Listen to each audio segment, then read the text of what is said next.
Realme 14 Pro series வந்து launch பண்ண போறாங்க. ஜான் 16 வந்து லான்ச் ஆகுது. அண்ட் இந்த வீடியோல Realme 14 Pro Plus பத்தி வந்து பார்க்கலாம். இந்த போன்ல என்னென்ன கொடுத்துருக்காங்க அண்ட் இந்த போன் என்ன பிரைஸ் வந்து வரலாம், அந்த போனை நீங்க வாங்கலாமா வேணாமா அப்படிங்கிற ஒப்பீனியன் ஷேர் பண்றேன். வீடியோ பிடிச்சிருந்துச்சுன்னா லைக் பண்ணுங்க, சேனலுக்கு மறக்காம சப்ஸ்கிரைப் பண்ணிருங்க. அண்ட் இந்த போனை பார்க்கும்போது ரியல்மி ஒரு காலத்துல எப்படி இருந்தாங்க, ரியல்மியோட நம்பர் சீரிஸ் எப்படி இருந்தது, ஒரு காலத்துல எப்படி இருந்தவர் இப்ப எப்படிலாம் போன் லான்ச் பண்ணிட்டு இருக்காருங்கிறத பார்க்கணும். ஏன்னா இந்த போன்ல பெருசா சொல்லிக்கிறதுக்கு ஒன்றும் கிடையாது. ஃபுல்லாவே ஆஃப்லைன் செக்மெண்ட்டை ஃபோக்கஸ் பண்ணி லான்ச் பண்ண மாதிரி தான் எனக்கு வந்து ஃபீல் ஆகுது. பட் என்ன கொடுத்துருக்காங்க அப்படிங்கிறத ஒன் பை ஒன்னா வந்து பார்க்கலாம். ஃபர்ஸ்ட் பில் குவாலிட்டிலே ஒரு இது வச்சிருக்காங்க. இந்த போனை 16 டிகிரி செல்சியஸ் நீங்க எடுத்துட்டு போனீங்கன்னா கலர் வந்து மாறுமா.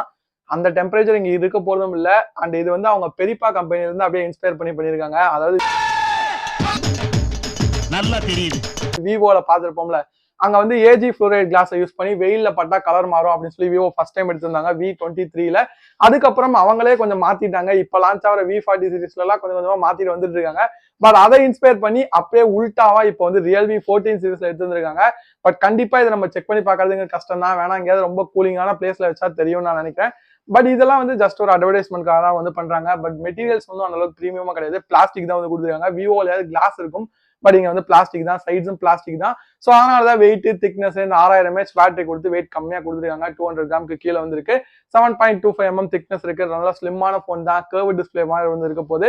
ஸோ ஓவராலா உங்களுக்கு கையில எடுக்கும் போது அந்த ஒரு சின்ன பிரீமியம் ஃபீல் வந்து கிடைக்க தான் போகுது. பட் ஆனா ஒரு சீப்பான மெட்டீரியல் தான் வந்து கொடுத்துருக்காங்க.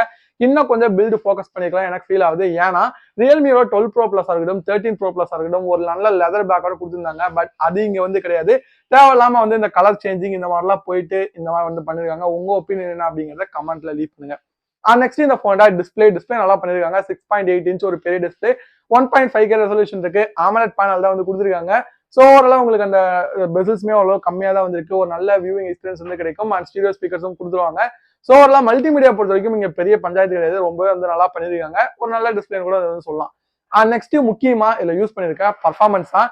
இங்க ஸ்னாப் டிராகனோட 7S Gen 3 ஒரு புது சிப்செட் மாதிரி தெரியும். பட் ஆனா 7 Gen 3யோட ஒரு சின்ன ஆல்ட்ரேஷன் தான்.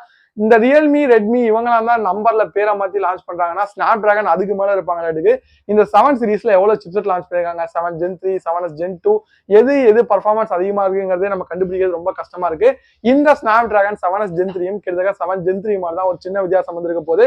ரொம்ப ஒரு பவர்ஃபுல்லான சிப்செட் கண்டிப்பா கிடையாது. நீங்க புது சிப்செட் இது வந்து பர்ஃபார்மன்ஸ் பெஸ்டா இருக்கும், வேர்ல்டு நம்பர் 1 ப்ராசஸர் நாங்க தான் இந்த போன்ல யூஸ் பண்ண போறோம் அப்படின்னு தான் சொல்லுவாங்க. பட் அந்த அளவுக்கு வந்து ஒரு பவர்ஃபுல்லான சிப்செட் இது வந்து கிடையாது. பட் அதுக்குன்னு நீங்க வந்து கேஷுவல் யூசேஜ்லாம் சூப்பரா ஹேண்டில் பண்ணும். பட் நல்ல ஒரு கேமிங்கோ இன்டென்சிவ் டாஸ்க்குக்கோ இந்த ப்ராசஸர் அந்த அளவுக்கு பெஸ்ட் வந்து கிடையாது.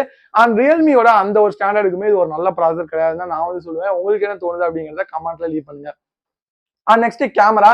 ரியல்மி இந்த போனை மார்க்கெட் பண்றது ஒன்னு பில்டு டிசைனை வச்சு, அடுத்ததுன்னா கேமரா வச்சுதான்.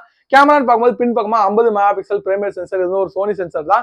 இதுக்கு ஆப்டிகல் இமேஜ் ஸ்டெபிலைசேஷன் வந்து கொடுத்துருக்காங்க. அடுத்து இன்னொரு 50 மெகா பிக்சலுக்கான பெரிஸ்கோப் சென்சர் இருக்கு. இதுக்கு 3x ஆப்டிகல் ஜூம் இருக்கு. அடுத்து 8 mega pixel ultrawide selfie camera, 32 mega pixel செல்ஃபியும் அல்ட்ராவைடும் ரெகுலரா நம்ம பாக்குற அதே ரியல்மி ப்ரோ பிளஸ் சீரிஸ்ல வர லாஸ்ட் ஜென்ரேஷன் சென்சர் தான். பட் இங்க அந்த பெரிஸ்கோப் சென்சரும் நம்ம ஆல்ரெடி வந்து பார்த்துட்டோம். அதுவுமே பெருசா ஒன்றும் கிடையாது.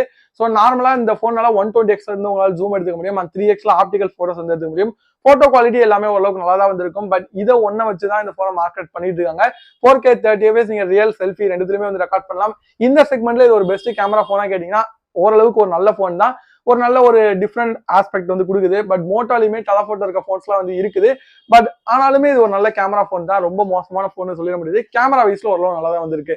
நெக்ஸ்ட் நமக்கு வந்து பேட்டரின்னு பார்க்கும்போது இங்க 6000 mAh பேட்டரி இருக்கு. 80 வாட்கான ஃபாஸ்ட் சார்ஜிங் சப்போர்ட் கொடுத்துருக்காங்க. பேட்டரி கண்டிப்பா இந்த போன்ல ரொம்ப பெட்டரா வந்திருக்க போது. ஏன்னா ப்ராசருமே ஒரு நல்ல பவர் எஃபிஷியன்டான ப்ராசர் தான். ஹை கெபாசிட்டி கொடுத்துருக்காங்க. வெயிட்டுமே 200 கிராம் கீழே இருக்கு. உங்களுக்கு பேட்டரி ரொம்ப முக்கியம்னா மேபி இந்த போனை வந்து கன்சிடர் பண்ணலாம். ஒரு நல்ல பேட்டரி கெபாசிட்டி வந்திருக்கு. நெக்ஸ்ட் சாஃப்ட்வேர் பாத்தீங்கன்னா Android 15 பேஸ் பண்ணி Realme OS 6 வந்து இருக்கும் போது Realme UI ஒரு சின்ன சின்ன ஆட்ஸ் இருக்கு. கலர் OS அப்படியே பார்த்த மாதிரி தான் இருக்கு. நிறைய ஃபீச்சர்ஸ் இருக்கு. AI ஃபீச்சர்ஸும் 1 2 கொடுத்துருப்பாங்க. உங்களுக்கு எப்படி ஃபீல் ஆகுது, Realme பிடிக்குமா அப்படிங்கிறத கமெண்ட்ல வந்து லீவ் பண்ணுங்க. ஆண்ட்ராய்டு அப்டேட் பொறுத்த வரைக்கும் கண்டிப்பா 16, 17, 18 கொடுப்பாங்க நான் எக்ஸ்பெக்ட் வந்து பண்றேன். ஸோ ஓவராலா இந்த போனோட பேஸ் ரெண்டுன்னு பார்க்கும்போது 8GB RAM 128GB ஸ்டோரேஜோட வந்து போகுது. அண்ட் பிரைசிங்னு பார்க்கும்போது ஒரு 30, 32 இந்த பிரைஸ் கூட லான்ச் பண்ணுவாங்க. லாஸ்ட் ஜென்ரேஷன் என்ன பிரைஸ்ல வந்துச்சோ அதே தான். ஸோ Realme 14 Pro Plusல வந்து டிஃப்ரெண்டாவோ இல்ல புதுசாவோ இல்ல காம்படிட்டிவாவோ Realme எதுவுமே வந்து பண்ணல. பழைய Realme போன் நீங்க எடுத்து பாத்தீங்கன்னா இந்த 3 Pro, 4 Pro, 5 Pro வர சமயத்துலாம் ஒரு பெஸ்ட் வேல்யூ ஃபார் மணியா அந்த செக்மெண்ட்ல ஒரு பெஸ்ட் போனா வந்திருக்கும். பட் இந்த வாட்டில அப்படி இருக்கா அப்படிங்கிறது கிடையாது. இப்ப ரெட்மி எப்படி அவங்களோட நோட் சீரிஸ் எடுத்துட்டு போயிட்டு இருக்காங்களோ அதே மாதிரி தான் ரியல்மியுமே அவங்களோட நம்பர் சீரிஸ் எடுத்துட்டு போயிட்டு இருக்காங்க. சும்மா இந்த பெரிஸ்கோப் கேமரா கொடுக்கறது இந்த மாதிரிலாம் கொடுத்து பில் டிசைன்ல சும்மா ஏதோ ஒன்று பண்ணிட்டு பர்ஃபார்மன்ஸை ரொம்ப டவுன் பண்ற மாதிரி எனக்கு வந்து ஃபீல் ஆகுது. உங்களுக்கு என்ன தோணுது அப்படிங்கறத வந்து கமெண்ட்ல லீவ் பண்ணுங்க. ஸோ இந்த போன் யாருக்காகனா எனக்கு கேமரா ரொம்ப முக்கியம், பேட்டரி ரொம்ப முக்கியமா இருக்கணும், எனக்கு ஒரு ரியல்மி போன் தான் வேணும் அப்படிங்கிறவங்க இந்த போனை கன்சிடர் பண்ணலாம். இல்ல எனக்கு பர்ஃபார்மன்ஸ் முக்கியமா நல்லா இருக்கணும் அப்படின்னு நினைக்கிறீங்கன்னா கண்டிப்பா ஐக்கூ நமக்கு விவோட T3 அல்ட்ரா இந்த மாதிரி போன்ஸ் பக்கம் வந்து போகலாம். பர்ஃபார்மன்ஸ் இன்னுமே பெஸ்டா வந்து இருக்கும். ஸோ உங்களுக்கு என்ன தோணுது அப்படிங்கறத கமெண்ட்ல லீவ் பண்ணுங்க. வீடியோ பிடிச்சிருச்சுன்னா லைக் பண்ணுங்க. தேங்க்யூ ஃபார் வாட்சிங். Have a nice day. By.